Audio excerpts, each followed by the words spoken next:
Bonsoir à tous. Jean-Marie Le Pen, bonsoir. Bonsoir. Vous avez l'air en pleine forme. Oui, ça va. Comment trouvez-vous le climat à Paris en ce moment, vous qui rentrez de Moscou, enfin qui êtes rentré de Moscou il y a quelques jours déjà? Écoutez, c'est un peu, c'est la Côte d'Azur en quelque sorte par rapport à la Russie, parce qu'il faisait moins 22 degrés le jour et moins 25 la nuit. Par conséquent, ici c'est un petit zéro, ce qui m'a pas empêché d'attraper la grippe comme tout le monde. Mais ça, je pense que c'est un peu de démagogie. Oui, c'est vraiment pour faire comme tout le monde. Le tribun du peuple attrape la grippe comme tout le monde, c'est comme le peuple. Oui. Et puisqu'on parlait de Moscou, on va commencer, si vous voulez bien, par la question que tout le monde vous pose depuis que vous êtes rentré. La question Jirinovski. Alors, moi, ce que j'aimerais savoir, c'est ce que vous avez... Enfin, vous le connaissiez déjà, vous l'aviez déjà vu, mais là, vous l'avez vu d'une façon un peu plus personnelle, plus intime, puisque vous étiez invité à son mariage. C'est surtout sa femme qui l'a vu dans l'intimité, là, pour le mariage. En l'occurrence.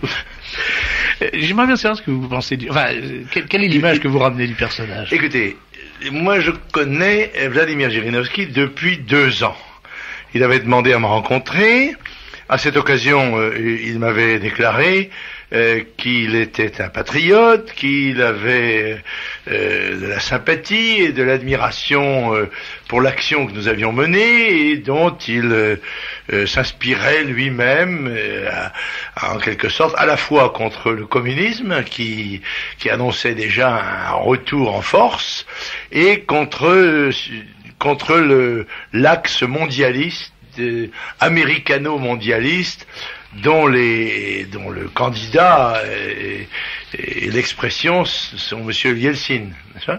Alors, Jirinovski avait obtenu 2 succès, et récemment un 3e succès aux élections, puisque sans les puissants appareils que sont ceux de l'État pour Yeltsin et ceux des appareils résiduels du communisme, il avait obtenu, il est arrivé parfois en 2e, parfois en 3e position, sur une liste nationaliste, si vous voulez, sur une ligne nationaliste qui, toutes choses égales d'ailleurs, le mettait en quelque sorte en parallèle avec ce que nous faisons. Il est bien évident que la Russie n'est pas la France, que Jirinovski est Jirinovski, Le Pen est Le Pen, et il n'y a pas de fusion, il n'y a pas il y a une rencontre. J'ajoute que, étant toujours diabolisé moi-même d'une façon que je sais mieux que quiconque particulièrement injuste, j'avais tendance à penser que quelqu'un qui était diabolisé comme Jirinovski ne pouvait pas être tout à fait mauvais. En l'occurrence, Jirinovski, à quoi pourrait-on le comparer en France? Avec une dimension supérieure et dans son meilleur temps à Poujade. C'est un peu le même gabarit, un peu, pour un Russe, un peu méridional. D'ailleurs, il est né à Alma-Ata, en Kazakhstan, n'est-ce pas? Et il est ce qu'on peut appeler un pied noir russe. Alors il faut savoir que les pieds noirs russes, c'est-à-dire les Russes qui se trouvent habités des républiques du Sud ou des républiques extérieures à la République fédérative de Russie, sont 28 millions. Et c'est certainement dans les régions frontières qu'il a fait son maximum de voix. Il fait beaucoup moins de voix à Saint-Pétersbourg et à Moscou, mais nous faisons aussi nous-mêmes moins de voix à Paris qu'on en fait à Lille, ou dans le Nord, ou dans l'Alsace, ou à Lyon, ou dans le Midi. Alors c'est le parallélisme des situations qui m'a porté en quelque sorte à m'intéresser à son cas. Mais il est certain que dans la prochaine élection présidentielle, il est, a priori comme cela, et dans les sondages, donné comme un des 3 premiers candidats, peut-être le second, et dans le cas où il serait second, eh bien sa candidature peut regrouper éventuellement une majorité, parce que ou bien ce seront les Zyuganov avec les communistes, n'est-ce pas, et il peut être le pôle anticommuniste, et ce que je crois, ce dont je suis à peu près certain, mais pour cela il faut que je sois à sa place, mais ce qu'il a dans tous les cas affirmé, c'est que d'une part il est la seule personnalité de premier plan en Russie qui ne soit pas issue du communisme, qui n'ait jamais adhéré au parti communiste, Et il pourrait éventuellement, s'il y a un rejet d'Yeltsin, cristalliser tous ceux qui veulent rejeter Yeltsin. Alors quoi qu'il en soit, et ça c'est l'avis d'un certain nombre d'observateurs, qu'il soit premier, deuxième ou troisième, il jouera un rôle dans la Russie de demain, et je pense qu'il rend un grand service à la Russie et à nous-mêmes, c'est de ne pas laisser les communistes cristalliser le puissant sentiment de frustration et d'humiliation nationale ressenti par les Russes, ni le désarroi social né de la désintégration des circuits économiques et des protections sociales dans ce pays. Alors je rappelle que Zhirinovsky va avoir 50 ans dans quelques jours, au mois d'avril je crois, le 24 avril, qu'il est avocat et qu'il parle 5 langues, dont le français bien, dont le turc, puisqu'il est du Kazakhstan, et l'allemand, l'anglais, c'est une personnalité qui a un gabarit certain. J'allais vous poser cette question, parce que l'image qu'on en donne en France, l'image médiatique, médiatisée, c'est celle d'une espèce de gros abrutis à moitié alcooliques, transfuges du KGB, etc. Et cette image a tellement été diffusée qu'elle a même fini par infuser jusqu'à la presse nationale, puisqu'on a lu dans plusieurs journaux de notre famille des articles qui étaient très anti-Zhirinovsky à une certaine époque. J'ai l'impression, vous savez, j'ai fréquenté, peut-être moins que vous, mais quand même beaucoup, les gens qui venaient derrière le rideau de fer. Et c'était un de leurs traits, comment dirais-je, négatifs, c'est que chaque fois qu'on leur parlait de quelqu'un d'autre, ils disaient « Oh, mais ça, c'est un type du KGB. » Ou bien « C'est un communiste camouflé. » Moi, Zhirinovsky, c'est un homme public. Donc, il n'y a que ses propos qui engagent. Mais là aussi, je voudrais raison garder. Quand on parle de Tchétchénie, on dit oui, mais Zhirinovsky a dit des choses abominables sur la Tchétchénie. Il a peut-être dit des choses abominables, mais c'est Yeltsin qui les fait, jusqu'à preuve du contraire. Alors Zhirinovsky a dit qu'il allait bombarder la Pologne si la Pologne adhérait à l'OTAN, mais jusqu'ici, ce sont les communistes qui ont tué des dizaines de millions de gens. C'est pas Zhirinovsky. Bon. Alors, je pense que vous, en particulier, Serge, ça ne vous étonnera pas que d'une part l'humour ne soit pas le même en Russie qu'ici. Si j'étais tenté de trouver dans ma connaissance de la littérature slave un élément de comparaison, je dirais que c'est un starets, si vous voulez, c'est un de ces personnages qui défie un peu les pouvoirs, et quelquefois par des traits de comiques ou par des saillies que nous ne trouvons pas toujours, nous, du meilleur goût. N'oublions pas non plus que la Russie est le plus grand pays du monde, même la République de Russie, qu'elle comporte 25 républiques à statut différent, est menacée d'éclatement et de disparition, alors qu'il y a toujours eu un puissant mouvement populaire impérial, disons, et la preuve c'est que les bolcheviks l'ont fait perdurer depuis 1917. Et là, il y a une déstabilisation qui peut d'ailleurs être très grave pour la Russie elle-même, mais pour nous, parce que d'abord, ce sont un petit peu des enfants à ce moment-là qui joueraient dans la cave avec les grenades à papa, ces pistolets mitrailleurs et ces revolvers. Donc il ne faut pas oublier que c'est le principal arsenal nucléaire, et que s'il y avait un éclatement, et puis d'autre part, il ne faut pas oublier non plus que la Russie a toujours joué géopolitiquement le rôle de glacis de l'Europe, et qu'elle a protégé l'Europe contre les déferlements asiatiques, et qu'il reste en Asie des puissances considérables, et dont la Chine communiste, je le rappelle, et je ne sais pas, on n'interdit pas aux communistes chinois de se promener en France, non plus à M. Fidel Castro, ni aux terroristes moyen-orientaux. J'avoue ne pas très bien comprendre pourquoi le gouvernement français interdit à M. Zhirinovsky d'aller à Notre-Dame ou d'aller au casino de Paris. Je trouve ça parfaitement stupide. Alors, je termine en disant, qu'est-ce que les nationalistes ou qu'est-ce que les patriotes ont en commun? Quand je dis patriotes de tous les pays, unissez-vous, pour paraphraser le barbu Vladimir Ilyich Ulyanov, dit Lénine, et dont je regrette toujours d'ailleurs que sa charogne soit au cœur de la place rouge. Bon, c'est une espèce de marionnette en carton qui est là-bas, j'ai l'impression que la charogne ne va pas mais je beaucoup. pense quand même que c'est hautement symbolique, et je pense que la rupture de la Russie avec son passé, avec le passé criminel du Parti communiste, serait hautement symbolisée par la disparition, l'inhumation de monsieur Lénine, là où il est né, ou là d'où il vient, ou dans la commune qui voudrait bien l'accepter, peut-être pour organiser des petites tournées de nostalgiques. Mais sincèrement, je crois qu'on ne peut pas être à l'écart, et j'ai, je dois dire, une sympathie de principe à l'égard de tous les patriotes, bien sûr. Quand les patriotes sont des patriotes de pays frontaliers, eh bien, ils devront résoudre entre eux les problèmes qui sont liés à leurs intérêts concurrents. Mais les patriotes ont entre eux, puisque tout le monde s'internationalise, puisque tout le monde se sent des sympathies communistes, socialistes, libérales, mondialistes, pourquoi les patriotes ne se ressentiraient-ils pas le besoin de mettre leurs efforts en commun pour défendre leur patrimoine commun, qui est un patrimoine considérable, qui est celui de l'amour du sol, de la patrie, l'amour de la famille, l'amour du peuple. Tout cela, c'est ce que les patriotes ont en commun, qu'ils soient chiliens, qu'ils soient nord-américains, ou qu'ils soient chinois, ou russes, ou français. Sur le plan personnel, on va en finir avec Jirinovski, mais c'est un personnage qui est quand même intéressant, enfin. Il y a des tas de gens qui voudraient bien en finir avec lui. Oui. Non, on va pas en finir de cette façon-là, pas ce soir et pas nous en tout cas.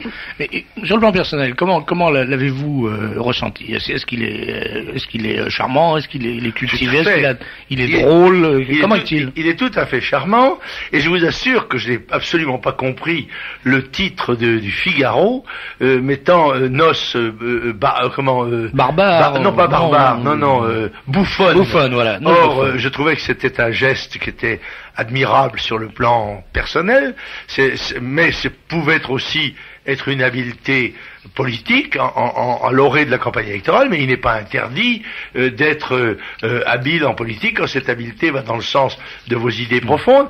Et Jirinovski, qui est marié depuis 25 ans à sa Galina, sa femme, a voulu recevoir la bénédiction religieuse orthodoxe, d'ailleurs dans l'église Saint-Michel-Archange, qui est son église paroissiale, et qui est la première église russe qui a été rendue au culte. Et c'est se passé dans une ambiance extrêmement sympathique. Et vous connaissez la liturgie orthodoxe qui est très belle, avec des chants superbes. Tout cela était très amical, très sympathique. Il y avait toutes sortes de gens là. Il y avait des champions du monde de sport, il y avait des généraux, et il y avait des tas de gens. Et je dois vous dire que ce n'est pas sans un certain petit pincement du cœur que je me suis vu accompagné pour rouler vers cette cérémonie par le bataillon Dzerzhinsky de l'ex-KGB. C'était tout de même Le Pen à Moscou. Il y a quand même des grands moments. Il y a quand même des grands moments dans la vie, et ça c'était drôle. Et il semble être entouré de beaucoup d'amis. Je crois que c'est un très gros travailleur, et pour faire ce qu'il fait, il faut avoir de l'audace, il faut avoir du cœur au ventre. C'est pas évident. Je vous rappelle qu'à Moscou, on en est au 47e banquier abattu, n'est-ce pas, et que le jour de notre départ, le vice-président du Parti libéral-démocrate, qui d'ailleurs siège au centre droit à la Douma, et qui a 53 ou 4 députés, un peu comme Poujade d'ailleurs, et a reçu un coup de revolver. Il a pris un coup de revolver dans la jambe, et donc c'est une expérience qu'il faut suivre avec, je crois, intérêt ou sympathie, mais n'importe comment ça se fera sans nous. C'est pas nous qui allons décider de tout ce qui se passe. Et je ne sais pas si je dois dire cette petite remarque amusante. Pendant que nous faisions par moins 20 degrés un petit discours, chacun un petit discours à la sortie de l'église sur une espèce de podium, eh bien il y a 2 personnes qui sont venues m'appeler en français. L'un, c'était un Algérien résident depuis 15 ans et qui m'a dit, à qui j'ai dit, mais vous ne venez jamais en France? Il m'a dit, mais je peux pas, on me laisse pas rentrer. Ben, j'ai dit, vous êtes bien le seul. Et puis une petite Cambodgienne qui m'a crié, vive le Front National. C'était drôle pour le xénophobe raciste. Oui. Tout ça sous les yeux du bataillon. Oui, absolument. Et eux, ils avaient le visage un peu fermé. Pour reconnaître, mais peut-être qu'ils m'avaient pas reconnu. Une ultime question, si vous permettez. On a dit et écrit. Alors vous nous dites que la cérémonie du mariage religieux a eu lieu dans une cathédrale orthodoxe, dans une église orthodoxe. Ouais. Et on a pourtant dit souvent et plusieurs fois que Jirinovski était israélite. Oui, on le dit, il le nie tout à fait, lui. Oui. Mais je crois que là, ce qu'on appelle la cisaille médiatique, ça. Aux antisémites, on dit qu'il est juif, et aux autres, on dit qu'il est antisémite. Voilà. Alors je crois pas qu'il soit juif, mais que c'est vrai que ça s'est dit. Lui, il le nie tout à fait. Une question, Victoria? C'est à propos de patriotes de tous les pays, unissez-vous. À propos donc de la course à la présidence des États-Unis, que pense Jean-Marie Le Pen du bon départ pour l'investiture du Parti républicain de Patrick Buchanan, dont le slogan American First retentit comme un écho au slogan Les Français d'abord du Front National. Oui, c'est peut-être pour ça qu'on l'appelle le Pen américain. Je ne suis pas sûr que ça lui porte bonheur, parce qu'on le disait d'Helsinki, ça, au départ. Vous vous souvenez? Oui. Au moment où Helsinki c'était le Pen, avait été chassé du Parlement européen par Monsieur Pierre Cotte et les socialistes. Nous l'avions d'ailleurs, c'est Madame Le Hideux et Monsieur Anthony qui l'avait récupéré, si j'ose dire, et l'avait accompagné à cette conférence de presse extravagante où les journalistes avaient tapé de leur pupitre pour chasser Yeltsin de sa conférence de presse et n'avaient cessé de frapper leur pupitre que quand il était sorti. Il est vrai qu'il n'était pas encore le parangon du mondialisme et qu'il l'est devenu depuis, il a été récupéré. Je suis sûr que s'il venait maintenant à Strasbourg, les journalistes européens lui feraient le meilleur accueil. Il se prosternerait probablement. Maintenant, c'est Jirinovski qui est devenu le diable. Alors, on constate à son tour. On constate d'ailleurs que il fut un temps où c'était, le parangon de toutes les vertus était Gorbatchev. Oui. Jirinovski étant le chien. Maintenant, Jirinovski, je veux dire, Yeltsin étant le chien. Maintenant, Yeltsin est devenu le parangon. Jirinovski. On verra peut-être qu'un jour Jirinovski. Si Jirinovski était élu président, je suis bien tranquille que beaucoup de journalistes lui trouveraient des mérites qu'ils n'apercevaient pas quelques jours avant. Ça va dans les deux sens. Moi, je me souviens d'une jeune journaliste de Minutes qui avait pour Jean-Marie Le Pen l'admiration et la dévotion qui était de mise à l'époque dans ce journal pour vous, qui s'appelait Irina Kolomjar. Irina de Chikov. Qui signe Irina de Chikov dans Le Figaro, le papier qui parle des noces bouffonnes. Oui, j'ai trouvé ça absolument stupéfiant. Je l'avais rencontré à la conférence de presse, la veille. Conférence de presse, il y avait une centaine de journalistes, 20 caméras de télévision, très longue, et alors, je dois dire mal traduite, parce que manquant de personnel de traduction, vous savez qu'on tient pas beaucoup plus qu'un quart d'heure, et ça a duré 1h30, et c'est vrai que la traduction a manqué. Mais je vais vous donner un exemple. Nous avons l'un et l'autre répondu en français aux deux caméras de télévision françaises, TF1 et Antenne 2. Et je suis très étonné de voir que ce que nous avons dit à cette conférence de presse n'est pas passé. De la même manière que ce qui a été raconté sur les Tchétchènes, le combat des Tchétchènes et des nègres français, je m'excuse, mais les nègres français, c'est immigré. Ce sont les journalistes français qui ont traduit nègres. Et on a cité Reuters. J'ai demandé à RTL l'autre jour, mais quelle est l'agence qui a diffusé cela? On m'a dit que c'est Reuters. Je suis un petit peu étonné que ce ne soit pas l'AFP, parce que l'AFP était là. Alors s'il y avait eu si ça s'était recoupé, en fait moi je n'ai pas entendu cela, mais à la limite si ça a été dit, c'est une grosse et mauvaise plaisanterie. Oui, ça, je crois que ce que les Français peuvent pas savoir, enfin peu de Français peuvent savoir en tout cas, c'est que sur ce plan-là, sur le plan du spectacle en tout cas, donc sur le plan des habitudes du spectacle, du gag, de l'humour, les pays de l'Est, que ce soit la Pologne ou la Russie, ont à peu près 50 ans de retard sur ce qui se passe en France. C'est-à-dire que le style d'humour, le style de blague qu'on fait aujourd'hui en Pologne, par exemple, c'est des blagues qu'on faisait il y a 40 ou 50 ans en France. Oui. Avec c'est du Roger Nicolas, je dirais. Oui. C'est de la grosse rigolade et tout. C'est pour ça que quand on compare avec nos humoristes si fins, comme Monsieur Bedos ou des gens comme ça, on est un peu étonné. Effectivement, c'est pas politiquement correct ce qu'ils font là-bas. Moi, d'abord, je ne me laisse pas, comme vous d'ailleurs, dicter ni mes idées ni mes sentiments par les médias, et je pense que même s'il y avait un risque, il vaut beaucoup mieux que des gens comme nous puissent agir en faveur de la paix et mettre éventuellement en rapport de façon pacifique nos amis polonais que nous aimons beaucoup et dont évidemment nous n'accepterions pas de voir l'indépendance mise en cause, et les amis russes. Mais il faut bien savoir, il faut être très conscient de ça, c'est le sentiment d'humiliation que ressentent les Russes, qui était naguère la principale puissance militaire, qui demeure encore un pays colossal, et la profonde aspiration qu'ils ont à être respectés. Ils n'ont pas toujours le sentiment de l'aide. Je vous donne et il y a des raisons à cela. J'étais à l'hôtel Métropole, et bien sur les 9 chaînes de télévision, il n'y avait pas une seule chaîne russe. Il n'y avait que des chaînes anglo-saxonnes, et même une chaîne française, pas une seule chaîne russe. Alors, on comprend que les Russes aient le sentiment d'être envahis sans avoir livré bataille et sans avoir été battus. Alors, moi je crois qu'il y aura de grands remous. Je préfère que les puissances qui émergent soient des amis de la France plutôt que des adversaires.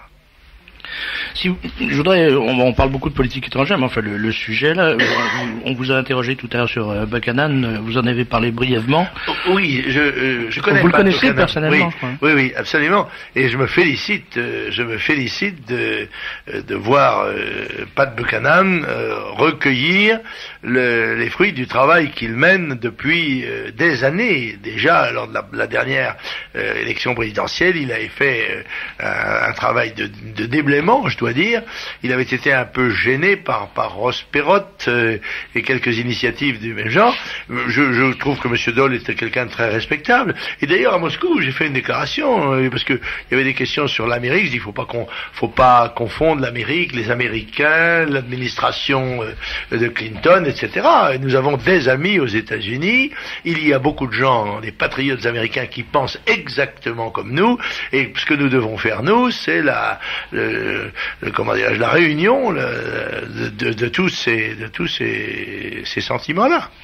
Ce qui est amusant, c'est que dans le Monde d'aujourd'hui, il y a un éditorial qui résume en quelques lignes toutes les raisons que le lobby mondialiste a de haïr Pat Buchanan. Et alors le portrait qu'on en a, on a l'impression que c'est un portrait de Le Pen, c'est tout à fait étonnant. Ou de Jirinovski. Ou de Jirinovski, oui, tout à fait. Alors, on apprend qu'il est baptisé Mr. Fortress America, ce qui est un joli surnom d'ailleurs, mais par ses détracteurs. Donc là, comme dans votre cas, d'ailleurs, ces imbéciles réussissent en voulant injurier quelqu'un à lui rendre hommage.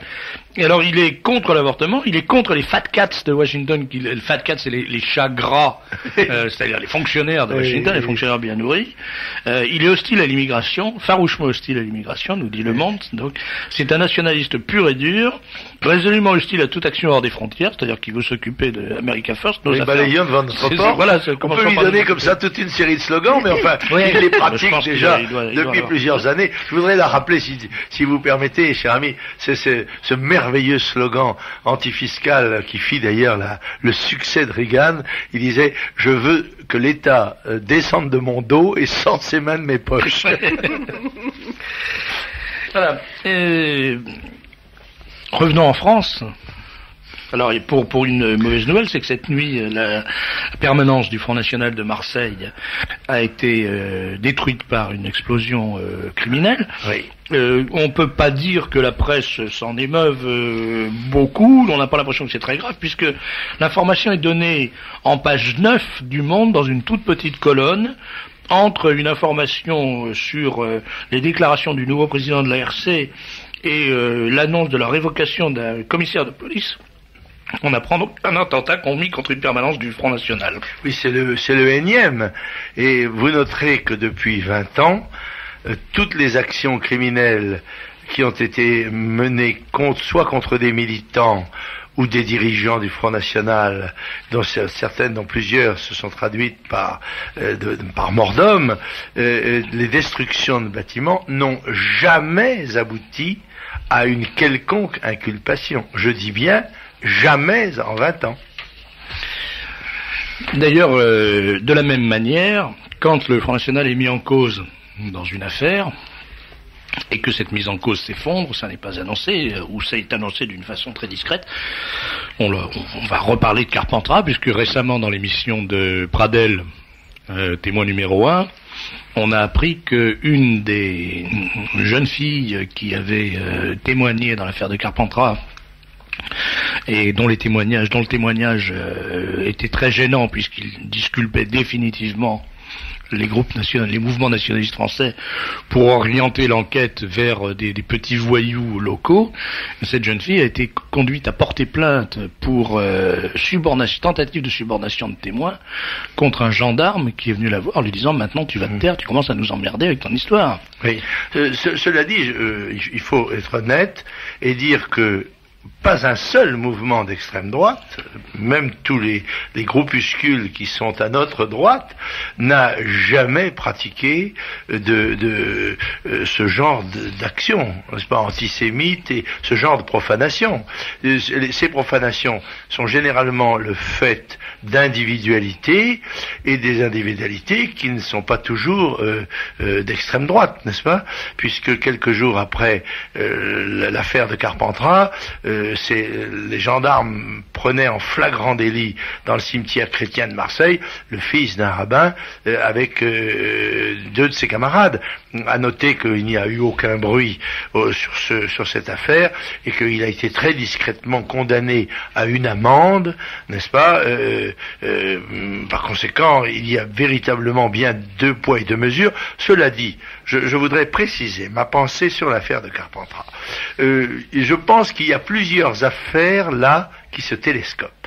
Et je pense qu'il y a eu des affaires des ébats nocturnes et collectifs dans le cimetière juif de Carpentras, parce que c'est un joli endroit, très isolé par ses hauts murs, et que les gens qui veulent y faire la fête, même païenne, peuvent s'y trouver tranquilles. Mais je suis quand même convaincu que ça n'a rien à voir avec la vérité, car je ne vois pas des petits jeunes gens ou des petites jeunes filles, même droguées, soulever une dalle de 400 kilos, et je ne les vois pas sortir à la main un cadavre enterré depuis 3 semaines.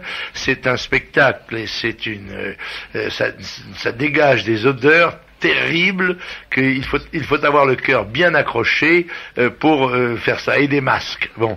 Or, moi je crois que c'est une opération politique, c'est une provocation politique qui visait le Front National, et la preuve c'est qu'elle a été exécutée le jour où l'on croyait que Le Pen parlerait à l'heure de vérité, et les exécutants ne pouvaient pas savoir que cette émission allait être décalée de 24 heures, parce que la thématique c'était Le Pen parle et on déterre les morts juifs, n'est-ce pas, hein? Or, le mort juif avait été déterré avant que Le Pen ne parlât, mais à mon avis c'est là que se situe le complot. Alors ça n'empêche pas des zigotos d'avoir été faire la bringue dans le cimetière juif, mais je crois qu'on trouvera peut-être un jour les personnalités et les jeunes gens qui s'amusaient dans le cimetière. On ne trouvera probablement jamais les spécialistes qui ont été chargés de monter la provocation en question. Notons que c'est comme Lübeck, c'est comme tout cela, quand la diplomatie communiste ou autre a besoin de remous médiatiques, eh bien on fait ce qu'il faut pour cela. Et vous avez pu voir que tout le monde avait condamné l'extrême droite y compris le président de la République allemande, n'est-ce pas, alors que c'était un immigré qui avait mis le feu. Ça, c'est l'affaire de Lübeck. Ben oui, c'est l'affaire de Lübeck. Bon, mais il y a eu d'autres affaires comme celle-là. Je ne sais pas si vous vous souvenez de cette affaire dans la banlieue de Paris. Le feu avait pris dans une synagogue. Immédiatement, je crois que c'est dans le 93, n'est-ce pas, dans la Seine-Saint-Denis, tout le monde s'est réuni, du RPR aux communistes, en passant par les socialistes et l'UDF, pour une manifestation le samedi. Le jeudi, le criminel est passé le jeudi précédent. Oui, le jeudi qui a suivi l'incendie et précédé la manifestation, l'incendiaire a été pris. Il a avoué, c'était un membre de la communauté juive. Eh bien, malgré cela, la manifestation a eu lieu, manifestation contre l'extrémisme, le Front National, le racisme, la xénophobie. C'est vous dire que il y a des tas de gens qui n'attendent que cela pour manifester et que quand ça ne vient pas, ben, ils le créent eux-mêmes. Victoria. Où en est l'affaire du Comorien? Ah ben c'est l'anniversaire. Cet anniversaire a été salué par la bombe en question. Eh bien, je crois qu'il y a encore 2 de nos camarades qui sont en prison au bout d'un an. Je crois qu'enfin, quelques jours avant la date anniversaire, le rapport de balistique a été déposé, et je pense maintenant que il y aura peut-être lieu à contre-expertise, je ne sais pas, mais quoi qu'il en soit, ma conviction profonde, c'est qu'il s'agit d'un accident, d'une imprudence et d'un accident créé par le sentiment de crainte que l'on peut avoir dans ces quartiers quand on voit en pleine nuit des groupes de jeunes qui vous assaillent. Eh bien, j'espère que le procès déterminera quelles sont les véritables responsabilités dans cette affaire. Justement, à propos de ce plasticage, un bulletin d'information de RTL à 13h, on a dit que le plasticage de Marseille avait eu lieu sans gros dégâts à la date anniversaire de l'assassinat du jeune Comorien. Ce sont les termes qui ont été utilisés. Oui, sur voilà un exemple de désinformation. Voilà un exemple de désinformation, parce que l'assassinat étant le meurtre avec préméditation, eh bien, ceci ne sera déterminé que quand le jugement sera intervenu, ou l'arrêt plutôt, puisqu'il s'agit d'une cour d'assises. Je rappelle que ce jeune Comorien a été tué par une balle de revolver 22 long rifle de petit calibre à 50 mètres en pleine nuit. Par conséquent, je ne connais pas beaucoup de tireurs, même d'élite, qui soient capables de placer une balle dans le cœur de quelqu'un à 50 mètres. Ce que je crois, c'est qu'il y a eu des tirs probablement d'intimidation ricochant, et que c'est cela qui a causé la mort de ce jeune homme. Encore une fois, les responsabilités devront être établies, mais je constate que l'actualité n'est pas traitée de la même manière quand la victime est d'origine européenne que quand elle est d'origine immigrée. C'est vrai, il y a eu une affaire de train récemment, qui a rappelé le train d'enfer.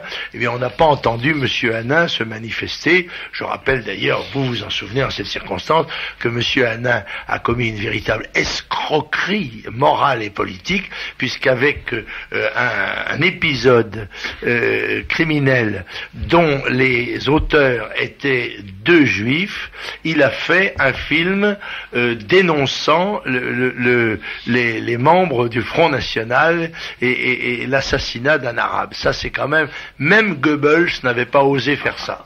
Mais c'est vrai que Goebbels n'était pas le beau-frère d'Hitler. À propos dans l'actualité, il y a quelque chose qui suscite beaucoup de commentaires, et j'aimerais avoir votre avis là-dessus. C'est l'affaire de la violence à l'école. Alors, avant, si vous voulez, la violence dans les établissements scolaires et les établissements d'enseignement. Mais avant, je voudrais vous poser une question. Je voudrais vous soumettre un petit test. Est-ce que vous pouvez citer l'auteur probablement fasciste, vous voyez, je vous aide, en tout cas forcément extrémiste de droite, qui a dit « La démocratie qui règne dans la société ne peut pas prendre la même forme à l'école. L'école est un lieu de non-démocratie. C'est à cette condition seulement qu'elle peut rester un lieu de non-violence. Et établir la logique du droit et de la démocratie dans l'école et le rapport pédagogique est une ineptie majeure. » Si c'est Jaurès, non? Non, j'en sais que moins que ça quand même. Revel? Non, même pas. Sont messieurs Michel Chiffre, du Figaro, et Jacques Julliard, du Nouvel Observateur, figurez-vous. Eh bien, comment l'esprit vient aux jeunes Voilà, gens? hein, c'est intéressant. Comme c'est intelligent. Alors, ce qu'ils viennent donc de ces dire. gens-là sont en train de découvrir que l'école et la démocratie peuvent pas faire bon ménage, et même, ça c'est, je crois que c'est monsieur Julliard qui dit ça, dit l'école est un lieu de non-démocratie, c'est à cette condition seulement qu'elle peut rester un lieu de non-violence. Ce Julliard est tout à fait étonnant, parce que il fulmine souvent contre nous d'une manière un peu, comment dirais-je, mystique et emblématique. Et il a quelquefois tout de même des notations qui ne manquent pas de profondeur ni de justesse. Il y a de l'honnête homme dans cet homme-là. Ce n'est tout de même pas un simple, comment dirais-je, un simple contempteur de l'extrême droite. Mais puisque vous me citez Julliard, permettez-moi de vous citer Platon, cher ami. Hein? Lorsque les pères s'habituent à laisser faire les enfants, lorsque les fils ne tiennent plus compte de leurs paroles, lorsque les maîtres tremblent devant leurs élèves et préfèrent les flatter, lorsque finalement les jeunes méprisent les lois parce qu'ils ne reconnaissent plus au-dessus d'eux l'autorité de rien et de personne, alors c'est là, en toute beauté et en toute jeunesse, le début de la tyrannie. 2500 ans, vous voyez, oui. Les références sont bourgeoises. Moi j'avais affiché, je l'avais... Platon sera-t-il classé d'extrême droite? C'est ça, on peut se poser la question, c'est déjà fait. C'est déjà fait. Mais avec Carrel, Aristote, Luther et quelques autres, oui. Moi je l'avais affiché, cette bah, très jolie citation dans ma classe 2 ans avant de quitter, quand je sentais venir l'anarchie totale, oui. Même dans les écoles primaires. Oui, oui. Mais ce que la tyrannie que Platon annonce comme une conséquence inéluctable des prémices qu'il énonce, ça s'appelle la guerre civile. Ça s'appelle la guerre civile. Alors justement, de cette affaire de la violence dans les établissements scolaires et dans les établissements d'enseignement, elle est quand même tout à fait symptomatique parce que personne ne nous dit, très très peu de gens en tout cas nous disent la vérité là-dessus. C'est-à-dire que le tabou a été déplacé. Jusqu'à présent, il y avait un tabou qui était le tabou démocratique. On ne pouvait pas dire du mal de la démocratie. Messieurs Julliard et Chiffre nous disent la démocratie, c'est générateur de violence et de désordre. En réalité, il faut bien reconnaître que les violences à l'école, c'est pas la conséquence de la démocratie. Il y a une autre origine là-dedans. Oui, c'est la conséquence de l'immigration. Je crois que d'abord, c'est la conséquence de l'immigration. Principalement, l'immigration n'est pas le phénomène unique, ni la raison exclusive de tous les maux de la France, mais c'en est la raison principale. C'est le fait fondateur. Et quand vous prenez la violence à l'école, quand vous prenez l'illettrisme, quand vous prenez les banlieues brûlantes, etc., quand le déficit de la sécurité sociale, vous trouvez au début de tous ces problèmes une immigration excessive de plusieurs millions de gens récemment entrés en France et parfois même devenus français et qui modifient l'équilibre sociologique de notre pays comme cela ne s'est jamais produit dans son histoire. Alors en face de ce phénomène, il y a un État déliquescent, un État qui est à la fois omnipotent et impotent, qui est incapable de faire respecter la loi, qui est bafoué comme aucun régime décadent ne l'a jamais été. La 4e République n'aurait pas toléré ce qu'ont toléré messieurs Debré et Toubon et autres premiers ministres et présidents de la République en Corse. Ils n'auraient pas toléré non plus de voir incendier systématiquement des voitures, attaquer des supermarchés, de voir monter la délinquance en flèche. Et alors on est scandalisé quand on entend des autorités administratives oser se vanter du recul du nombre des faits délictuels et criminels, alors qu'ils savent bien que très souvent dans les commissariats, on refuse les plaintes. Je prends par exemple, moi j'ai un membre de mon personnel a été agressé par 2 Maghrébins qui lui ont volé son portefeuille et qui ont tenté de la violer, et quand elle a été obligée de déclarer une perte à la banque, perte de son carnet de chèques, car la police a refusé de lui donner un duplicata de sa plainte pour vol. Et on l'a fait revenir 3 fois au commissariat pour déposer une plainte. Alors si vous enlevez, d'abord on vous dissuade de porter plainte. Oui, les policiers amis nous disent que ça ils ont ordre de ne pas enregistrer les plaintes. Oui, alors attendez, d'abord on vous dissuade, n'est-ce pas? Ensuite il y a tous ceux qui ont peur de mettre leur nom et leur adresse dans une procédure parce qu'ils savent bien que les délinquants qu'ils dénoncent sortiront du commissariat avant eux. Et qu'en tous les cas, ils seront mis au courant et qu'ils exerceront des représailles. Troisièmement, on sait que le parquet classe à tour de bras des milliers de plaintes qui, elles, ont été enregistrées. Alors, se vanter dans les statistiques qu'il y a une baisse de la délinquance, c'est tout bonnement scandaleux. Mais encore une fois, dans ce domaine-là, comme dans tant d'autres, c'est la déliquescence, la décadence d'un État qui ne fait plus face à ses responsabilités dans le domaine de l'ordre, de la justice, du travail, de la famille, de la sécurité, de la défense nationale, j'en passe et des pires. Alors, il y a dans le présent de ce matin, de ce matin, un article amusant, si on veut, qui raconte comment Madame Christine Chauvet, ancien secrétaire d'État au commerce extérieur du premier gouvernement Juppé, a été attaquée dans la rue, sac tiré, vol à l'arraché. Caroline Parmentier écrit: elle a couru tout droit au commissariat le plus proche, je viens de me faire arracher mon sac par 2 Maghrébins. Fureur des policiers, vous n'avez pas le droit de dire cela. Et la ministre répond: mais puisque je vous dis que je les ai vus, toujours affolé par l'insistance péremptoire de la victime, les policiers lui ont proposé d'aller au quai des Orfèvres pour faire sa déposition. Sur place, on lui a proposé 3 possibilités de portrait robot. 3 visages types, un européen, un africain, un asiatique. Et il dit: mais enfin, je vous dis qu'il s'agissait de maghrébins. Et oui, répond le policier, le problème c'est que nous devons faire avec ces 3 modèles-là. Voilà. Ah, c'est admirable. C'est admirable, c'est le tabou.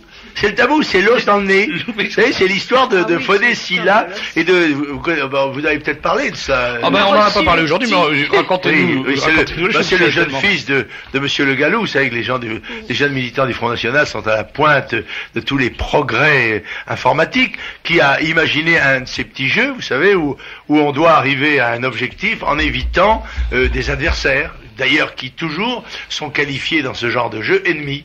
Alors, il y a toute une série d'hommes politiques qui empêchent Jean-Marie Le Pen d'arriver à la présidence. On y a même mis Monsieur Philippe de Villiers, qui n'est pas un ennemi bien méchant, n'est-ce pas? Mais il y a aussi Monsieur Fodé Silla. Et alors, on a dit, il avait, plainte comment dirais-je, des SOS Racisme, on l'a représenté avec un os dans le nez. Bon, toute chose égale, on arrive au tribunal, il y a plainte, n'est-ce pas? Et donc le jeune homme est convoqué pour être jugé, et là le MRAP dit non, plutôt, il y avait aussi le MRAP, mais le SOS Racisme dit non, on s'est trompé, il n'y avait pas d'os dans le nez. Qu'à cela ne tienne, a dit le président Coulon. On va tout de même condamner Monsieur Le Gallou pour avoir présenté Monsieur Fodé Silla avec un os dans le nez.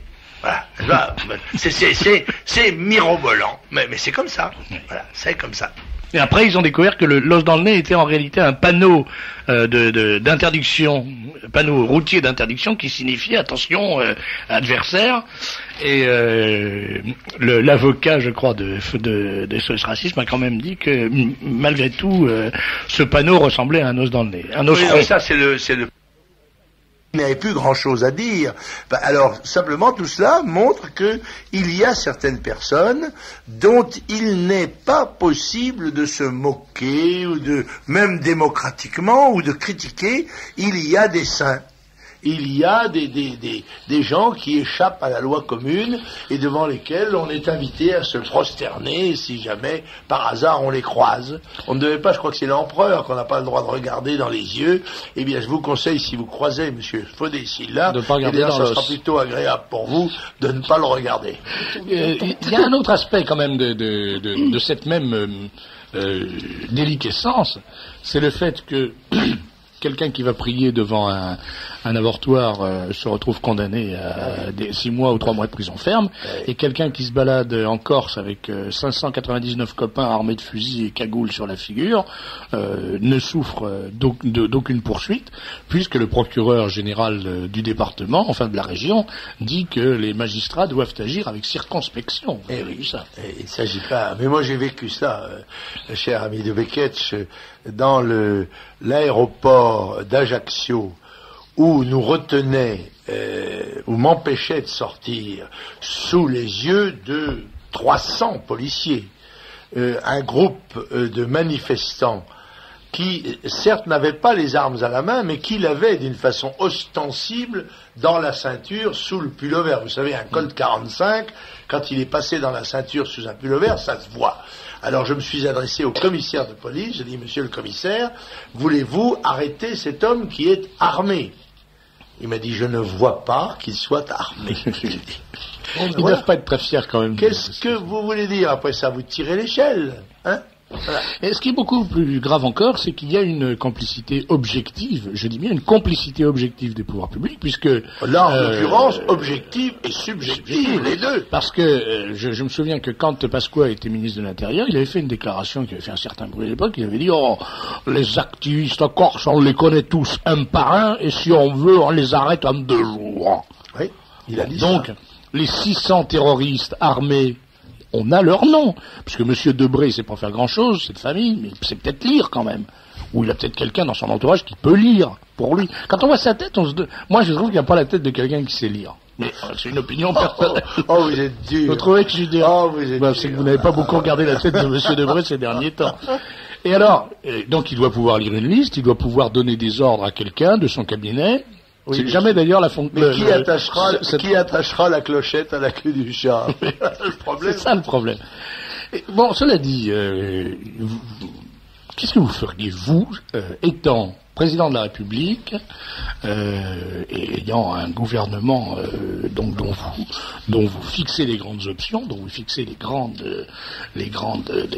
axes, qu'est-ce que vous feriez à propos de la Corse? Parce que c'est pas simplement un problème d'ordre public. Tout de même, si, c'est un problème d'ordre public, parce que si la Corse souffre de son insularité et souffre sur le plan économique, c'est en grande partie à cause de l'agitation nationaliste qui s'y déploie. C'est à cause du terrorisme, c'est à cause du plasticage des villas et des habitations des gens extérieurs à la Corse. C'est à cause des meurtres. Vous savez, il y a eu 3200 plasticages en Corse. 3200. Et il y a eu, en 1 an, plus de 40 assassinats. Et nous commençons bien l'année 96, car nous en sommes déjà au 20 février à 3 assassinats dans le cadre de la trêve des organisations séparatistes. Ils n'étaient pas en trêve. Mais il n'y a pas le problème de la Corse, il n'y a pas le problème de banlieue, il n'y a pas le problème des écoles, il y a le problème de l'État. Il faut que l'État soit respecté. C'est le gage de la paix civile. Mais la première condition pour qu'un État soit respecté, c'est d'abord qu'il soit respectable.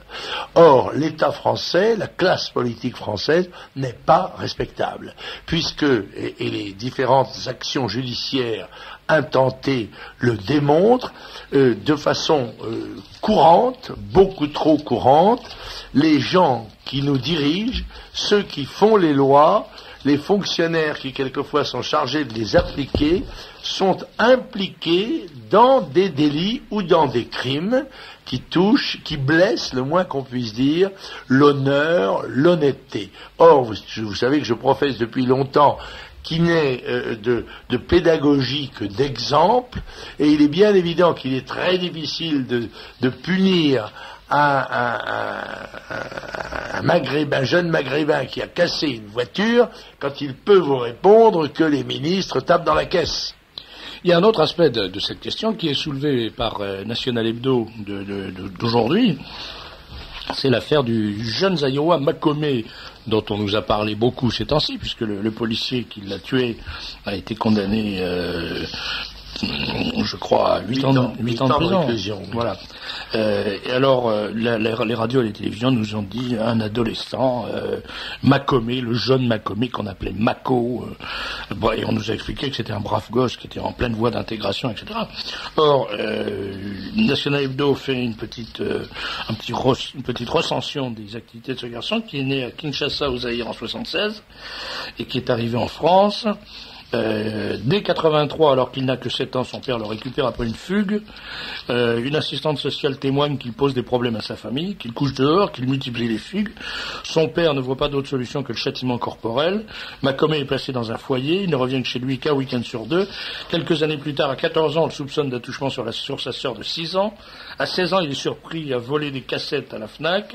Il cambriole un restaurant chinois, un bistrot, se fait épingler après avoir volé 1400 francs. 92, il est rendu à ses parents, appréhendé pour violence à agent, arrêté par une gardienne de la paix alors qu'il roule à moto sans casque, il lui lance « T'as qu'à fermer tu n'es qu'une femme », appelé à témoigner son père. Alors n'hésite pas à fustiger le laxisme de notre système éducatif. Et ce brave homme dit, Makomé a appris qu'il y a une certaine liberté en France, moi je lui tapais dessus chaque fois qu'il faisait des bêtises, et c'est moi qui me suis fait engueuler par le juge, si mon fils avait suivi mon éducation, on n'en serait pas là. Eh oui. Ça, c'est quand même extraordinaire, ça. Alors, National 2 conclut fort justement que encore le meilleur moyen que Makomé aurait eu d'échapper aux balles de la police française, c'était de rester aux Zaïre. Ce qui est vraiment l'expression. Mais moi je pense que beaucoup de Français sont angoissés par l'idée que des centaines, voire des milliers de jeunes de cet acabit sont en train de se forger un substrat délictuel et criminel puissant. Parce qu'on ne les voit pas reconvertis dans la garde d'immeubles, ni dans la police parisienne.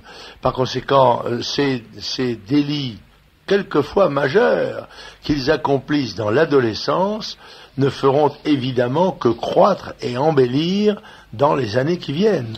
Ce qui est aussi très frappant, c'est que quand, au niveau des municipalités, on veut agir contre ça, on nous dit mais il faut faire des activités, enfin on dit aux maires des grandes villes, il faut organiser des activités, il faut organiser des clubs et donc proposer à ces jeunes des activités propices à l'intégration. Il faut monter des clubs de karaté, des clubs d'aïkido, des clubs de close combat, des tirs, bien sûr, mais tout ça. Ils auront une parfaite connaissance de l'activité mafieuse. Il leur suffira de passer une vitesse de plus. Et on comprend mieux maintenant pourquoi, depuis le début de l'année, il y a eu 8 policiers qui se sont suicidés. Ça aussi, ce sont des petits tests sociaux et sociologiques dont il ne faut pas sous-estimer l'importance.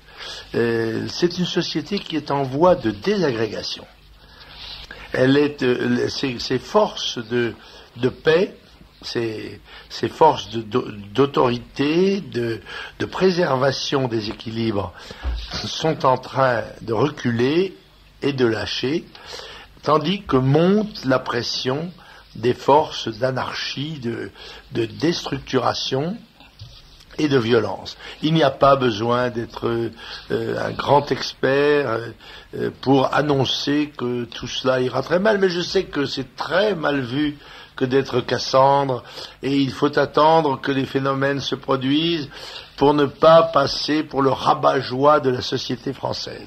Pourtant, beaucoup de Français peuvent, je m'excuse de me faire moi-même ce compliment, cher monsieur de Beketch, beaucoup de Français peuvent constater que dans beaucoup de domaines, ce que nous avons dit il y a des années correspond assez bien à la réalité d'aujourd'hui. Toujours en ce qui concerne cette violence et ce début de guerre civile que vous venez d'évoquer, Jean Madiran publiait dans Présent, je crois que c'est hier, un éditorial dans lequel il disait éviter la guerre civile ou au moins ne pas la perdre. Oui. Qu'est-ce que vous pensez de cette disposition d'esprit qui est de plus en plus répandue en France? On entend de plus en plus de Français dire que il va arriver un moment où on va être confronté à un véritable phénomène de guérilla urbaine. Oui, mais ces gens qui disent cela sont des gens lucides. Et je crois que ce que l'État devrait se préparer à faire, c'est en particulier ne pas dissoudre ni décomposer l'armée française. C'est consacrer à la défense nationale les crédits sans lesquels celle-ci n'est crédible ni à l'extérieur ni à l'intérieur. L'armée, on va en parler. Je voulais plutôt vous demander ce que vous conseilleriez aux citoyens de faire dans cette hypothèse aujourd'hui. Je suis étonné qu'il y ait encore, après tout cela, des électeurs pour le RPR et l'UDF, qu'il y a encore des électeurs socialistes. Parce que, à la limite, je comprendrais, bien que ce soit négatif sur le plan démocratique, que les gens n'aillent pas voter. Mais je pense que les gens qui pensent là, qui voient tous les jours ce qui se passe dans leur quartier, je sais pas, ils peuvent voter anarchistes, trotskistes, s'ils veulent pour que ça aille plus vite, ou voter pour le Front National. Il n'y a pas d'autre alternative. C'est pour cela que le Front National constitue le noyau d'une alternative nationale, c'est-à-dire que c'est autour de lui que se regrouperont les forces saines de la nation, quand il apparaîtra que la bande des quatre pratique, quelle que soit l'alternance, la même politique de décadence, de renoncement, de faiblesse, de lâcheté. Mais est-ce que vous n'avez pas l'impression que justement cette persistance d'un vote aberrant, il faut bien le dire, est la démonstration de la faillite d'un système, qui est la faillite du système universel, du suffrage universel? C'est ce que dit M. Julliard, si j'ai bien compris. Mais notez que dans les deux dernières élections législatives partielles, l'abstention a été de plus de 70%. Eh bien, c'est un désaveu cinglant qui n'a pas l'air d'inquiéter outre mesure ni M. Chirac, ni M. Juppé, ni la classe politique, d'ailleurs, qui continue de vaquer à ces réformes sans aucune efficacité, mais puisqu'ils sont là... ils sont élus, au moins c'est tout ce qui les intéresse. Voilà. Qu'ils soient élus par 15 ou par 55%. C'est qu'on n'ait pas entendu claquer ni la porte d'un état-major, ni la porte d'une assemblée. Il n'y a pas un seul député. Il doit y avoir des honnêtes gens tout de même là-dedans, même peut-être même au moins une forte minorité, n'est-ce pas, au sens de la loi actuelle en tout cas, et qui est dit mais qu'est-ce que je fais dans cette galère, mais j'ai une femme, des enfants, j'ai un métier, j'ai une profession, qu'est-ce que je fais là? Je ne sers visiblement à rien et par ma présence je cautionne les indignités qui s'y passent. Pas d'un seul. Il y en avait eu un autrefois, M. Doufiag. Oui, M. Doufiag était parti. Il avait abandonné la politique. Mais à ma connaissance, il n'y en a aucun autre. Non, je n'entends pas, au moment où on parle de l'armée, d'une véritable révolution dans le système de la défense nationale, je n'entends qu'à côté de haut, n'est-ce pas, que M. Millon qui n'a pas fait de service militaire. Enfin, ça, c'est les finesses de l'orthographe française. L'armée française aurait besoin de héros, H et accent aigu ROS, et elle n'a qu'un héros, H et accent aigu RAUT. Justement, à propos de l'armée, il y a quand même une chose qui est plutôt rigolote, parce que au point de désespoir où on en est arrivé, il ne reste plus que le rire, c'est de voir tout d'un coup M. Chirac renier ce qu'il a adoré, brûler ce qu'il a adoré et adorer ce qu'il a brûlé, en célébrant les mérites de l'armée de métier. Oui, mais il n'a pas encore reçu le coup de Francisque. Non. Parce que Clovis revient. Ils sont devenus fous. Mais donc lui avait expliqué pendant toute sa carrière, en long, en large et en travers, à chaque fois qu'il a eu l'occasion de s'exprimer sur le sujet, il a dit surtout en travers d'ailleurs, il a expliqué que l'armée de conscription c'était la République, que c'était le creuset de la démocratie et de la nation. Il pensait aussi qu'il fallait ouvrir l'école sur le monde. Oui. Voilà. Oui. Tout cela participe, et Jusdem, Fariné, tout cela participe des mêmes aberrations. C'est ça. Alors, à ce propos, le propos d'ouvrir l'école sur le monde, je vais vous faire la citation, comme si l'école doit être l'image de la vie. Si l'école doit être l'image de la vie, alors il faut préférer le modèle à la copie et aller jusqu'au bout de cette logique inepte, fermer les écoles et rendre les enfants à la rue. Ça, c'est du Julliard. C'est quand même joli, hein. J'ai lu aussi sous la plume de M. Vallat, aujourd'hui, qui est un excellent éditorialiste d'ailleurs de Magazine Hebdo, un article qui m'est consacré, je dois dire.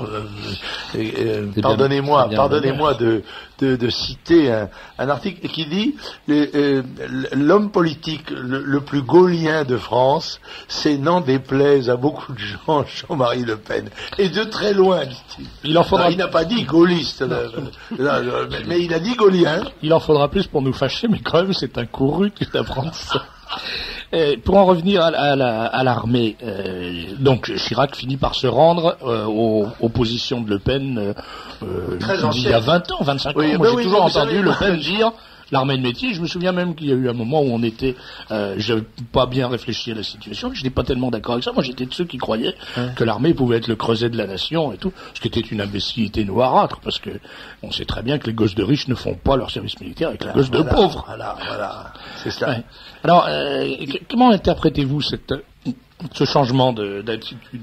Je crois que l'armée française pèse trop lourd pour un pays et pour un gouvernement qui ont accepté de voir cesser notre indépendance nationale, qui veulent nous insérer dans le schéma européiste et mondialiste, et qui, comme toujours dans ces circonstances, proclament la paix universelle et désarment les nations au moment même où celles-ci devraient conserver à l'esprit la notion de vigilance absolue qui conditionne toute survie dans toute société humaine ou autre d'ailleurs. Eh bien, l'armée française est intrinsèque à la nation, elle est substantielle. Et par conséquent, quand la nation se défait, il n'est pas étonnant que l'on défasse aussi l'armée et que l'on charge pour la défaire des ministres qui n'ont avec elle, comme M. Léotard et M. Millon, aucun lien charnel, parce que l'armée, ça se fait avec des êtres vivants, ça se fait avec des citoyens, et la guerre se fait avec des hommes qui souffrent et qui meurent. Quand on n'a pas, avec l'institution militaire, soit parce qu'on est une veuve de guerre, soit parce qu'on est un orphelin de guerre, soit parce qu'on a été combattant soi-même, quand on n'a aucun de ces liens de connaissance, on peut traiter l'armée française comme un ministère ordinaire. Or, il s'agit là d'un des éléments fondamentaux de la nation. Et ne pas admettre qu'il faille, pour une défense nationale crédible, un budget dont tout le monde sait qu'il est au moins de 5% du PIB, eh bien, c'est se condamner à la disparition de l'armée. Il faut savoir que notre armée n'est pas en mesure, aujourd'hui, d'assumer sa mission, sa tâche. Il faut savoir que, par exemple, dans le domaine aéronautique, n'est-ce pas, les Américains ont un minimum, je crois, de 236 heures de vol. Nous en sommes, à 150 ou quelque chose comme ça, comme les Allemands. C'est-à-dire que, autrement dit, les forces aériennes européennes n'ont pas l'entraînement suffisant pour être performants en cas de guerre. Et personne ne peut dire pour demain ou pour dans 3 ans ou pour dans 5 ans qu'il n'y aura pas de guerre ou qu'il n'y aura pas de menace. Je rappelle d'ailleurs que l'armée française a pour mission fondamentale la sécurité du peuple, l'indépendance du territoire, et que sa mission s'adresse aussi bien à l'intérieur qu'à l'extérieur. Mais vous ne croyez pas quand même qu'il y a quelque chose de fondé dans l'idée que l'armée pourrait être, le service militaire pourrait être un lieu de rencontre pour les jeunes Français, un lieu d'intégration pour tous les jeunes Français, pour tous les jeunes détenteurs de la nationalité française? Il ne le serait pas, en tout cas d'ores et déjà, pour les jeunes maghrébins, algériens qui font leur service militaire dans l'armée algérienne. Déjà, ceux-là ne pourraient pas être intégrés dans le service militaire français, parce que ça m'étonnerait qu'ils en prennent pour 2 fois.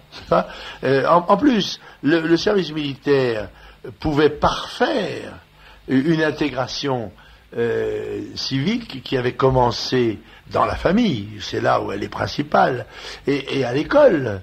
Mais elle ne peut pas redresser en 6 mois ou en 1 an ce qui a été déformé par des années de scolarité exclusive de toute référence à la morale et à la nation, sans même parler de Dieu, dans les écoles libres. On vous a déjà posé souvent la question, mais j'aimerais bien que vous y reveniez brièvement au moins, si vous le voulez. C'est la question de l'utilisation de l'armée en France. Et notamment la question d'utilisation de l'armée. Depuis quelque temps, on nous dit que on va envoyer les militaires du contingent dans les collèges pour assurer la surveillance.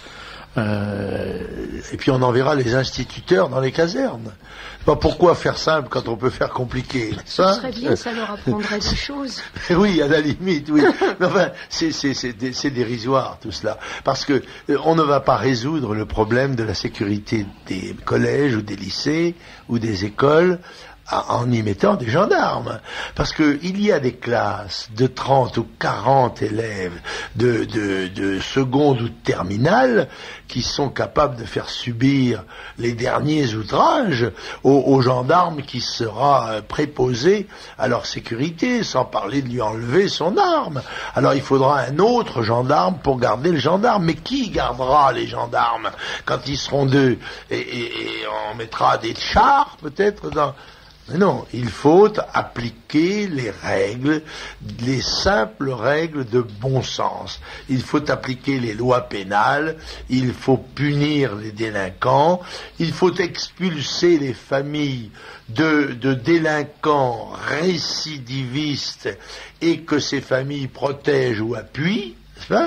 Et il faut établir une sélection à l'école, rétablir les notions de travail, de discipline, de concentration de l'esprit qui ne peuvent se faire dans le désarroi, le bruit, le chahut général qu'entraîne le fait de ne pas parler la même langue. Quand vous avez 10 idiomes ou 15 qui sont utilisés dans la même classe, comment voulez-vous que qui que ce soit entende quoi que ce soit d'utile de la part du maître? À propos de discipline, il y avait récemment dans un journal télévisé quelconque, je ne sais plus quelle chaîne, mais enfin ils se valent tous, une scène qui était très drôle. Le journaliste interviewait un jeune beurre dans un lycée et il lui dit, mais enfin, tu crois pas, ou vous croyez pas, je sais pas s'il le tutoyait, qu'il faut quand même un peu de discipline. Et le beurre le regarde et fait, un peu de quoi?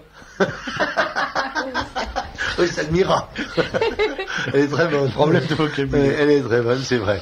Mais cela dit, il y a certainement des jeunes gens et des jeunes filles de la communauté immigrée qui voudraient bien pouvoir s'intégrer et qui en sont empêchés par les agitations dont nos maîtres sont, sinon les complices, au moins les observateurs neutres. Récemment, on change complètement de sujet, encore qu'on reste un peu dans ce regard sur la société, sur l'actualité politique et la société d'aujourd'hui. Récemment, Le Monde a publié un dessin de Plantu qui présentait Monsieur Crozemarie, je crois, l'ancien président de l'Association pour la recherche sur le cancer, en train de distribuer des subsides à des représentants du Parti communiste, du Parti socialiste, du RPR, et il y avait un représentant du Front National qui était là. Ah, ben je vais poursuivre. Alors voilà, je voulais vous poser la question. Ah, Monsieur Plantu. Mais c'est vrai que Monsieur Plantu, comme Monsieur Fodessila, fait partie de ces gens qui sont intouchables.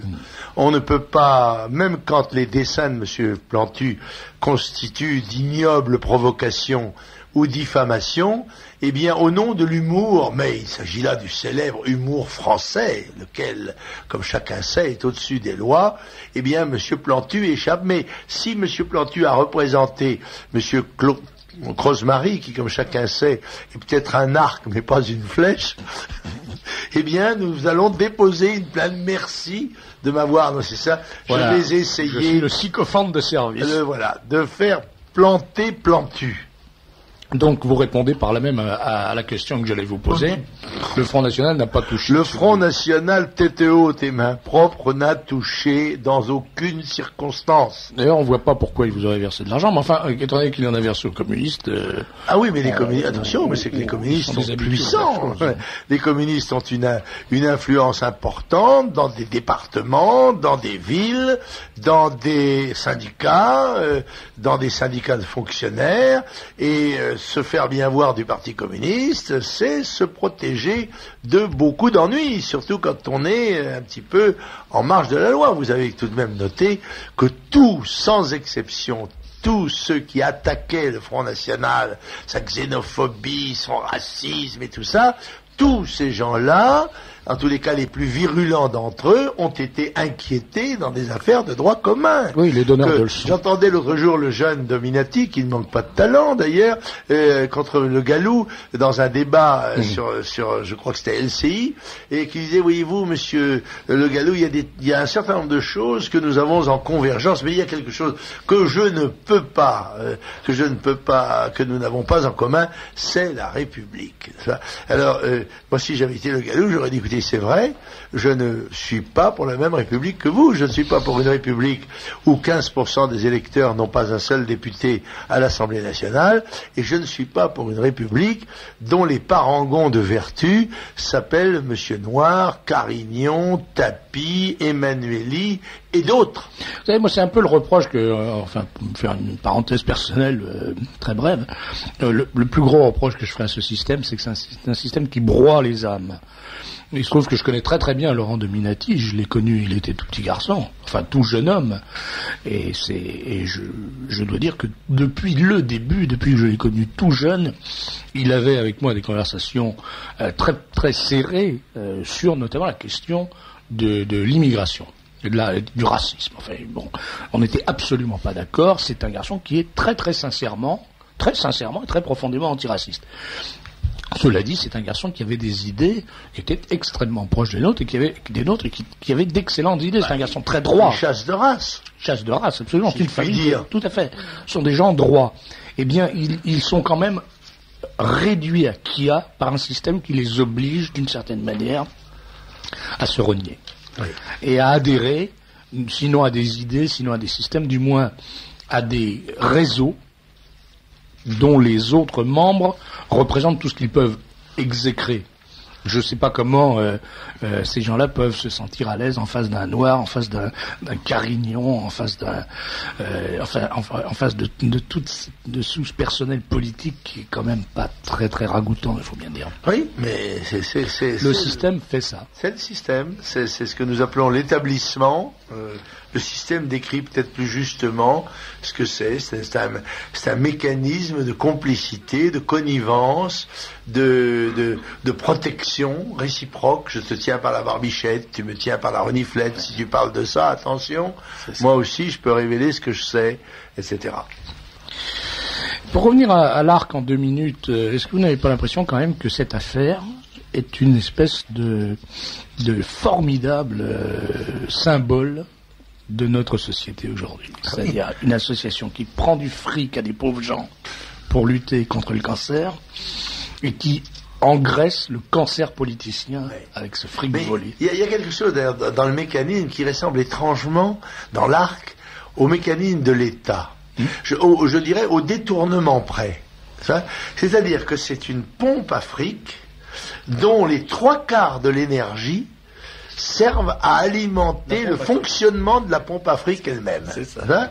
Et je pense que d'ailleurs, si on n'avait pas arrêté cette histoire d'Arc, à la fin, il n'y aurait même plus eu de chèque du tout pour la recherche pour le cancer. Parce que la mécanique et les gens travaillent là, il y a une circulation d'argent, on collecte les chèques, on fait des bordereaux, etc. C'est une machine à fabriquer des mégots. Comme l'était le communisme et comme l'est l'État bureaucratique qui nous accable de son prix exorbitant, chaque jour de plus en plus exorbitant d'ailleurs. Si les Français savaient le poids des prélèvements obligatoires dans notre pays, mais ils seraient visiblement hallucinés. Mais je pense qu'ils ressentent personnellement tout de même, hein, un petit mot là, je vois le poids des dépenses publiques. Hein, aux États-Unis, 33%. Et son corollaire du chômage, 5,7%. En Allemagne, les dépenses publiques en pourcentage du PIB, 49% et 9% de chômage. En France, dépenses publiques 54%, chômage 11,6%. Donc il y a une relation très directe entre le poids des dépenses publiques et le chômage, entre la montée des dépenses publiques et la montée du chômage. La dernière en date, ce sont les timbres, n'est-ce pas? Le timbre vient de monter, le timbre et tout ce qui touche évidemment, la poste, etc. Et j'ai lu, je ne sais pas, mais il n'était pas forcément à l'écoute d'RTL, je ne résiste pas au plaisir de lire parce que ça me soulage, parce que j'ai fait mon chèque et je l'ai encore en travers de la gorge. J'ai là ma note, une note d'eau que j'ai payée, qui est d'ailleurs considérable à la suite de fuites. Regardez bien vos robinets, regardez bien vos chaises d'eau, regardez bien tout ça, parce qu'un jour vous vous apercevez que votre note d'eau est colossale et que ce sont ces fuites qui sont... Mais ce qui est colossal aussi, c'est le procédé qui consiste à ajouter aux 3546 francs d'eau, n'est-ce pas, une somme de 5390 francs qui représente les taxes et impôts sur l'eau. Le tout étant d'ailleurs frappé à la fin de TVA. Alors, permettez-moi de les lire, non?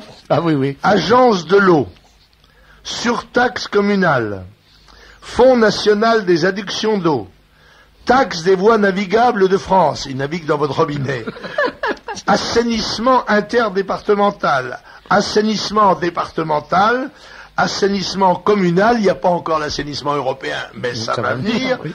Et agence de l'eau, lutte contre la pollution. Voilà. Et autrement dit, que ce soit l'eau, que ce soit l'essence, que ce soit l'électricité, il y a toute une série de taxes fiscales ou parafiscales qui sont accrochées à votre consommation et qui constituent autant de ponctions qui justifient d'ailleurs, mesdames et messieurs, votre morosité, votre tristesse et parfois même votre désespoir, que je comprends, accablés que nous sommes les uns et les autres sous le poids d'un État dont Reagan disait à juste titre, comme tout à l'heure je l'ai rappelé, j'aimerais que l'État descende de mon dos et sorte ses mains de mes poches. Eh bien moi aussi, j'aimerais bien qu'il descende de notre dos et qu'il marche un peu sur ses pieds, au lieu de marcher d'ailleurs sur sa tête ou sur la mienne. Justement, vous allez présider le 27 février, c'est-à-dire dans une semaine. À la mutualité. Je vais me retrouver avec mes compatriotes retraités, car nous pensons que les retraités et les contribuables vont être les cibles privilégiées de l'État aux abois, puisqu'ils sont les seuls à ne pas pouvoir faire grève, à ne pas pouvoir s'appuyer sur une nuisance sociale qui les mettrait à l'abri des représailles. Alors, retraités de tous les pays, et surtout retraités français, unissez-vous. Et c'est le moment ou jamais de venir écouter messieurs Dumay, Gollnisch et moi-même à la mutualité le 27, le mardi 27 février à 20h30, parce que nous allons parler des problèmes de la protection sociale, nous allons parler des problèmes des retraités et des menaces qui pèsent sur eux. Alors, je note, vous venez de le rappeler, que ce meeting sur la protection sociale se déroulera en présence d'Alain Dumay. Oui, il est sur la pente fatale, Alain Dumay. Alain Dumay. J'ai connu ce monsieur aussi il y a bien des années. Oui. J'ai toujours pensé qu'il tranchait sur le milieu politicien parce qu'il était honnête. Oui. Et il l'a prouvé d'ailleurs en démissionnant avec fracas de la mairie du 2e arrondissement, je crois, où il avait été élu et où il a constaté qu'il ne pouvait pas faire ce pourquoi il avait été élu. Il est donc absolument. Parti.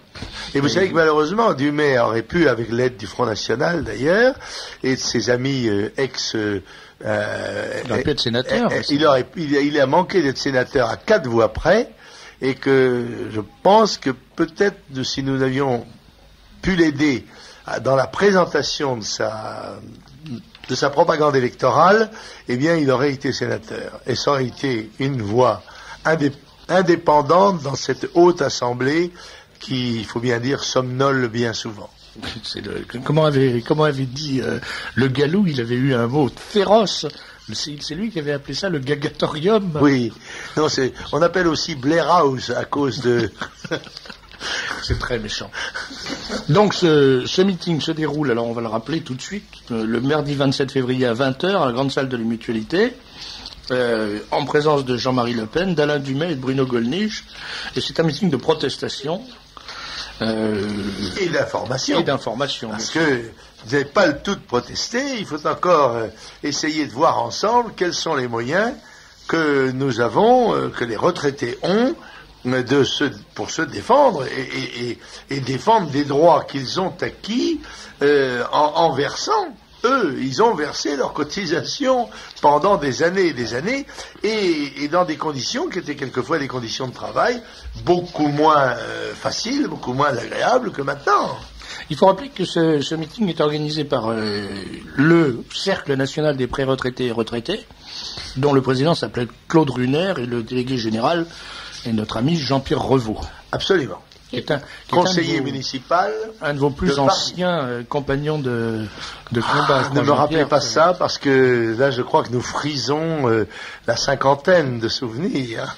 Une cinquantaine d'années de souvenirs en commun. En tous les cas, la quarantaine. Ah oui, on me demande de rectifier une petite erreur que j'ai commise, une petite inexactitude que j'ai commise tout à l'heure. Le Front National ne reçoit pas d'argent de M. Crozemarie, mais des bulletins de vote. Alors l'astuce était peut-être un peu plus fine que je ne le croyais. Mais par ailleurs... Ah, des bulletins de vote. Oui, c'est ça. Oui. Les autres partis reçoivent de l'argent et le Front National des bulletins. Ah ben non, alors là, je retire ma plainte immédiatement. Oui, mais attendez. Alors, tous les espoirs sont permis parce que M. Yvan Levaille a cité dans sa conférence de presse que le Front National avait touché des subsides. Oui, c'est Levaille qui m'a enduit d'erreur, ça me prendra à l'écouter. On nous dit sur France Inter jeudi dernier. Tout à fait. Il faut essayer de trouver la bande. Oui. Alors, faudra demander. À moins que M. Levaille, dûment averti de notre émotion, ne rectifie de lui-même. Alors, dans la presse, j'ai relevé quelque chose. Vous savez qu'on vit maintenant dans une société de langage amorti, c'est-à-dire qu'on n'est plus arabe, on est immigré, on n'est même plus immigré, on est jeune. Et alors il y a plein de mots comme ça, et j'ai trouvé quelque chose dans Le Monde d'ailleurs. Vous savez qu'on ne meurt plus de froid maintenant en France. Non. On meurt d'hypothermie. Ah oui. Voilà. C'est quand même beaucoup plus chic. C'est très élégant. Que de dire un clochard est mort de froid. En 1996, ça fait pas chic du tout dans la société française. Alors on dit un SDF est mort d'hypothermie. Je vous le signale. Il y a encore est mort que je trouve quand même mort est un peu très brutalement descriptif. Il faudrait peut-être trouver quelque chose qui soit plus acceptable. On pourrait appeler ça une IVB, une interruption de vie brutale, ou une IVI, interruption de vie inopinée à suite d'hypothermie. Sur le vocabulaire, une remarque d'un auditeur: une guerre civile est une guerre entre Français. Une guerre entre Français et étrangers, même vivant en France, n'est pas une guerre civile. Ah, vous avez parlé de guerre civile. C'est vrai d'ailleurs, on peut dire que la guerre de libération... Oui, mais on pourrait admettre que une guerre civile soit aussi une guerre qui n'oppose pas entre eux des militaires, c'est-à-dire mais des civils. Alors c'est une autre acception, mais on peut ouvrir le débat sur le sujet. Un mot sur les jeunes dont vous avez, les jeunes du Front National, pas les jeunes, les jeunes. Oui. J'ai dit l'autre jour, et je m'excuse de répéter cela ici, mais je crois que c'est important, que j'ai accusé le gouvernement français de diffamation caractérisée à l'égard de la jeunesse.